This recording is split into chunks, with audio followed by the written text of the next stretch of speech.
পরিকল্পিতভাবে নির্বাচন পেছানোর ষড়যন্ত্র চলছে। বিএনপির যৌথ সভায় মির্জা ফখরুল বললেন, সরকারি কিছু মানুষ ঢুকিয়ে বাংলাদেশকে ভিন্ন দিকে নেয়ার চেষ্টা হচ্ছে।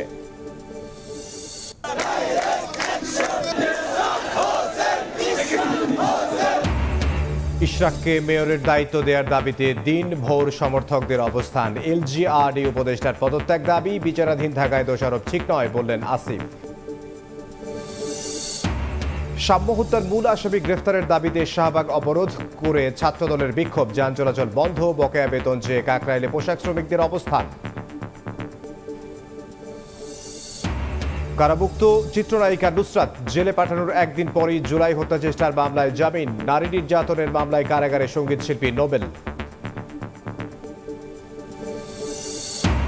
এবং টানা বর্ষণে বিভিন্ন জেলায় জলজট, রংপুর জামালপুরে তলিয়েছে নিম্নাঞ্চল, পাহাড়ি ঢলে সিলেটের পর্যটন এলাকা প্লাবিত, শেরপুরে বিপদসীমার উপরে নদ নদীর পানি।